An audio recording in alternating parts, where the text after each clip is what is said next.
The soft clink of wine glasses, mellow jazz drifting from the ceiling speakers, candlelight flickering over spotless plates.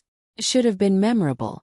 It was my birthday, or so I reminded myself, as I watched my wife glance at her phone for the third time in 5 minutes. Too often, too long. "Jenna," I said with a laugh that was more tired than amused. "Can you look at me like that just once tonight?" She looked up, startled. "Hurry, Tyler. Just my cousin. She's asking about the bracelet." Lie. I knew it. Not because I could see her screen, but because she hadn't mentioned her cousin in months. And for the past 2 weeks, she'd been slipping into the hallway late at night to whisper, "I'll call you tomorrow."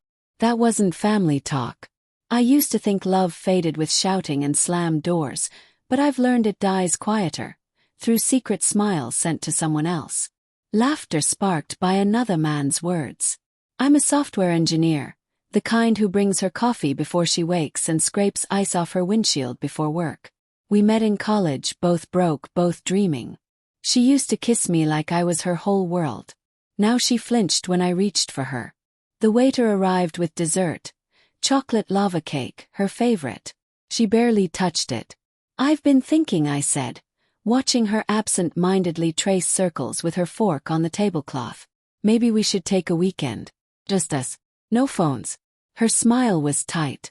"That sounds nice, but I've got work stuff. Maybe next month." Next month. Always next month. I didn't argue, just added her words to the growing list of maybe moments I'd been storing inside. But something inside me was already shifting. Later that night, when she whispered another hushed goodnight to her cousin and rolled over, I stared at the ceiling and realized she wasn't mine anymore. 3 weeks went by. Played the fool. Made her breakfast, kissed her cheek, pretended not to notice the vague excuses or the perfume she now wore daily instead of just for date nights. Her laughter carried a new lightness, but never with me. One night, while she showered, a message flashed across her iPad. I wasn't snooping. I didn't want to be that man. But when your world unravels, you start picking at the threads, desperate to understand. The preview read, "He doesn't know anything. I'll see you Thursday. Same place." No name, just a heart emoji. My chest tightened. I snapped the iPad shut like it had burned my hand and stepped out to the balcony. Almost 2 a.m. The skyline shimmered with countless city lights. I leaned against the railing and whispered to no one, "Why are you doing this to us?" The next morning I acted normal. Made her eggs, folded her scarf just how she liked. She smiled and said she was meeting Michelle for lunch. Michelle had moved to Denver months ago. I didn't call her out. Not yet. I needed more than suspicion. I needed proof. And soon I got it. Working late at the office, her laptop pinged. She'd left it behind, a rare slip. Normally I wouldn't touch it, but a chat window remained open. "Last night was unreal. I can't stop thinking about you." Her reply, sent just minutes before falling asleep beside me. "Me too. I wish I was in your bed." He's clueless. His name was Caleb, project manager. Single, polished. The kind of man who probably wore cologne you couldn't buy without a black card. He had her now. Her body, maybe her heart. I didn't cry. I didn't yell. My heartbreak was slow, like a fault line cracking under every memory, every kiss, every promise. I printed everything. Messages, photos, calendar invites. Backed them up in a folder labeled Project Revival. I wasn't planning a spectacle. No public meltdown, no screaming accusations. My revenge would be quiet, precise, permanent. First I booked a therapist. I realized I didn't want to fix us anymore. I wanted to fix me. The man who tolerated being unloved. Who begged for scraps from someone giving everything to someone else. She still smiled at dinner, still kissed my forehead, still lied effortlessly. But I had changed. Not visibly. Not yet. But inside, I was no longer her willing shadow. I returned to the gym. Not to impress, just to reclaim control. Cut back on drinking, accepted a promotion I'd deferred. She didn't notice. She was too busy pretending. One night I came home. She said, "You're late. Drinks with a client." I loosened my tie. Big contract closing. You didn't mention it this morning. I don't mention everything anymore. Flat, not cruel, just fact. I walked past her, shedding my shoes. She stood frozen. The man she'd taken for granted wasn't chasing her anymore. I wasn't saving our marriage. I was building something else. For me. Untouchable by her. That night, as she showered, I finalized the Project Revival folder. Every screenshot, every timestamp, every carefully logged lie. I wasn't ruining her socially. I was dismantling the world she'd built on deceit. Caleb's career took the first hit. Up for a regional promotion, one of the reviewers was a contact from a past deal. I handed him the folder. He's been sleeping with his colleague. Your wife on business trips your company paid for. Just facts. No drama. By Monday, Caleb was off the promotion list. Within a week, reassigned to Cleveland pending HR investigation. Jenna didn't understand why he vanished. I did. Piece by piece, I reclaimed my life. Sold the house. Closed the joint account. Hired a lawyer skilled in quiet, decisive, high-stakes divorces. One Sunday morning I made breakfast. Eggs, toast, cinnamon, coffee.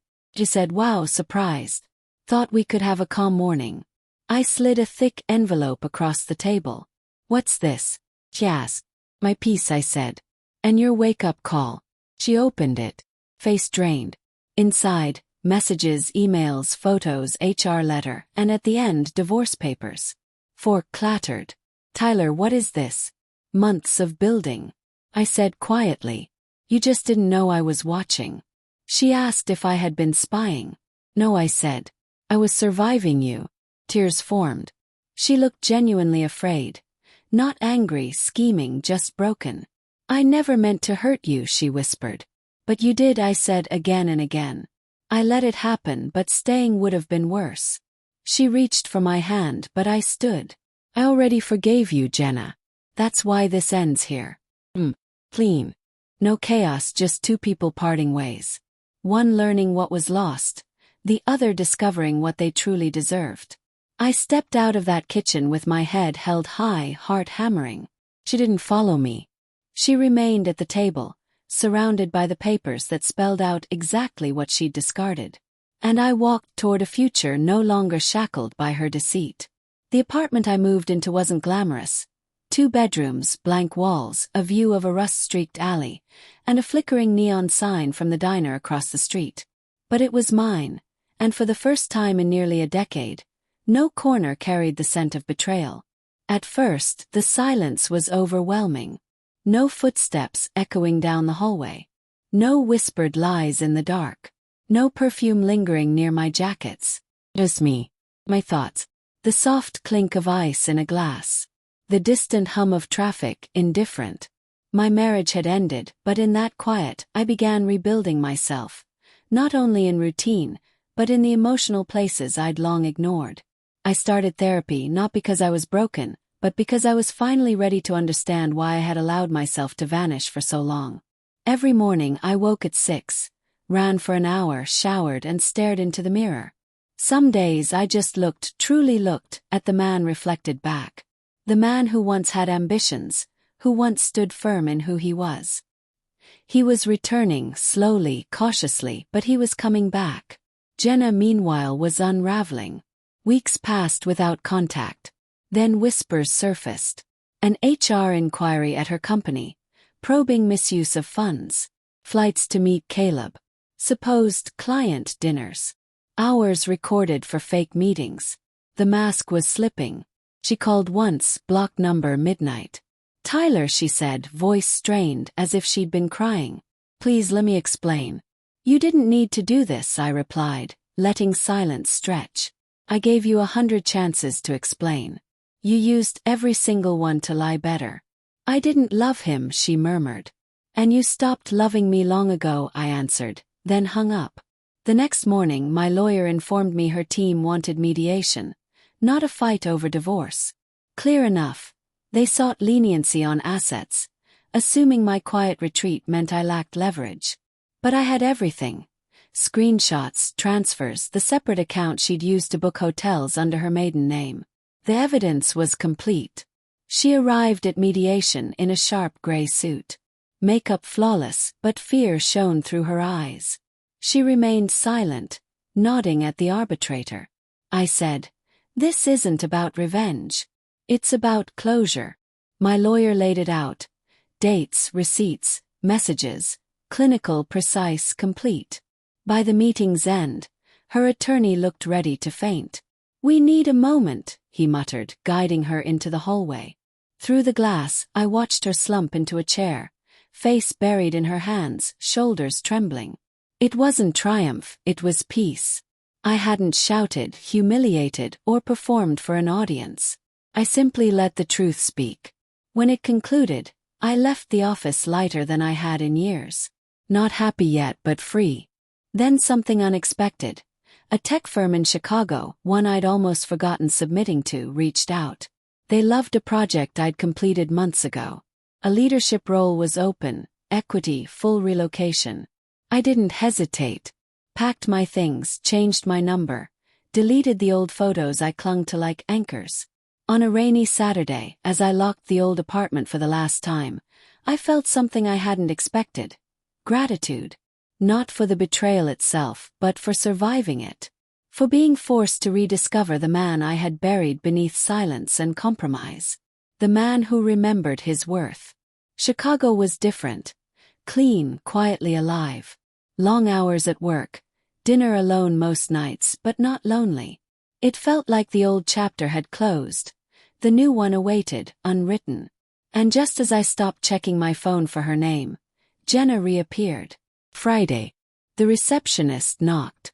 "Mr. Hayes, someone's here. Urgent." Jenna Carter. Her name no longer stung. It sounded distant, like a song I'd overplayed and outgrown. "Tell her I'm in a meeting," I said. "She won't leave." I closed my laptop, letting silence stretch. 10 minutes. Let her in. She entered slowly, exhausted. Makeup faded, mascara smudged.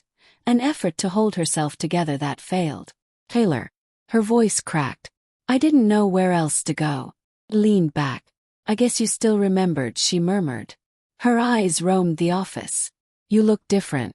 I said. She sat carefully, as if even the furniture might reject her. "I heard about the move, the promotion.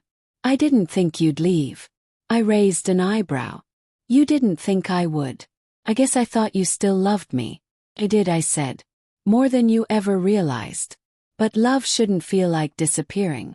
She looked down, twisting her hands. "I lost everything, Tyler. Caleb cut me off. I was demoted. People don't see me the same." I stayed quiet. "I thought you'd destroy me, expose it all, broadcast it. But you didn't. You just left." "I didn't leave to hurt you," I said.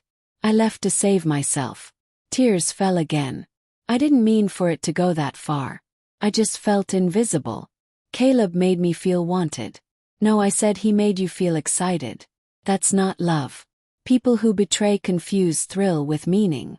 She seemed genuinely stunned. "No pretenses. I don't expect forgiveness," she said softly. "I just want you to know I lost everything I thought I wanted and I regret it." I straightened my jacket. "I forgave you the day I walked away," I said. "Your betrayal wasn't about me. It was your own wounds, your emptiness." She hesitated. "So this is it. This is peace," I said. "Not a second chance. Just an end." A pause. "Is there someone else?" I smiled faintly. "Not yet. But when there is, she'll get all of me. The man who knows his worth." Jenna's shoulders slumped. "Hope she sees it." "She will," I said. She turned to leave, glanced back once. "Goodbye, Tyler." "Goodbye, Jenna." That night, on the rooftop, wind brushing past, Chicago's lights glowing like new beginnings, I thought about the man I had been, the one who clung to someone already gone. I wasn't him anymore. Betrayal hadn't destroyed me. It revealed me. Raising my glass to the sky, I didn't mourn what I'd lost. I welcomed everything I was finally ready to claim.